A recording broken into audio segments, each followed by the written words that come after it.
नवरस में एक बार फिर आप लोगों का हार्दिक स्वागत है। जैसा कि आप लोग जानते हैं कि नवरस में हम भारतीय शास्त्रीय नृत्यों की बात करते हैं और आज हम बात करने वाले हैं कथक के बारे में। तो चलिए इस बारे में और जानकारी प्राप्त करते हैं और बात करते हैं भारती जी से, जो जयपुर घराने से हैं। भारती जी, आपका हमारे कार्यक्रम में बहुत बहुत स्वागत है। धन्यवाद। आज हम बात कर रहे हैं घरानों की। तो जयपुर घराना जो वो दूसरे घरानों से किस तरह से अलग है? घरानों की बातें ना की जाए तो बेहतर है।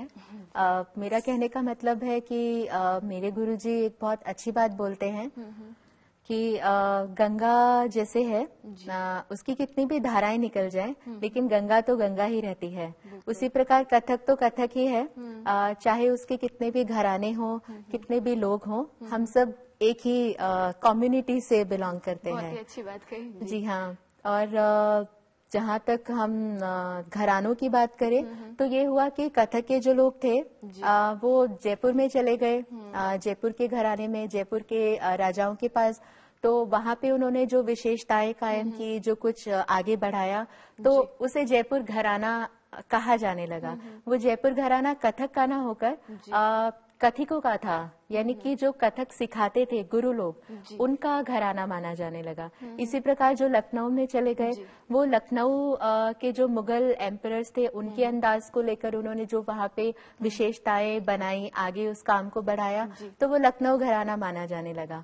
ऐसे ही बनारस। अदरवाइज देखा जाए तो कथक तो सिर्फ कथक है। क्या विशेष ध्यान दिया जाता है इसमें, वस्त्र पे, आभूषण पे और किस तरह की? हाँ, जैसे अब मुगल की, लखनऊ की बात करें, वैसे मेरा नहीं है, लखनऊ वाले आपको बताएंगे।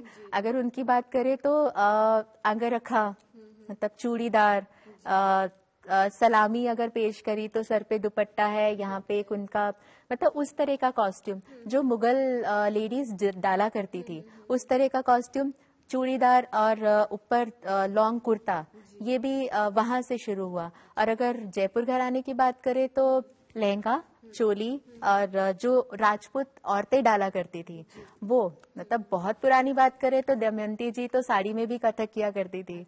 तो मतलब तब से अगर हम इधर आ जाए जयपुर की तरफ, तो जो उनका मतलब कॉमन पीपल का परिवेश रहता था, धोती और बंडी। आज भी जयपुर के बहुत से लोग हैं, मेरे गुरुजी भी हैं, जो धोती और बंडी में मतलब परफॉर्मेंस देते हैं। शास्त्रीय नृत्यों में कथक को इतनी लोकप्रियता क्यों मिली है, इसका क्या वजह है? इसकी वजह कहीं पे नेगेटिव भी है, कहीं पॉजिटिव भी है, क्योंकि शास्त्रीय नृत्य है तो शास्त्र से तो जुड़ा होना ही चाहिए। शास्त्र से जुड़ा तो है, लेकिन जहाँ पे दक्षिण भारतीय शास्त्रीय नृत्य की बात करें, नाट्य शास्त्र पे आधारित है, उनकी एक परंपरा है, सीमित है। अच्छा है, क्योंकि शास्त्रीय नृत्य का मतलब ही है जो शास्त्र के अनुसार हो। जहाँ तक हम कथक नृत्य की बात करें तो क्योंकि उसका जो अस्तित्व है वो एक के बाद एक समय के अनुसार, परिवेश के अनुसार, संस्कारों के अनुसार, जैसे मुगल संस्कार या जयपुर के जो राजपूताना संस्कार थे, उसके अनुसार बदलता गया। तो उसकी वजह से लोक जो है बेसिकली क्या है कि वो शास्त्रीय नृत्य पे आधारित है, जो हमारा दक्षिण भारतीय शास्त्र पे आधारित है। और यहाँ पे क्या था, हम लोग रामायण या किसी इन तरह की चीजों को लेकर शुरू हुए, जो लोग आते हैं और उसे सुनते हैं, आध्यात्म से जुड़ के उन चीजों को बहुत आसानी से समझ सकते हैं।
जमने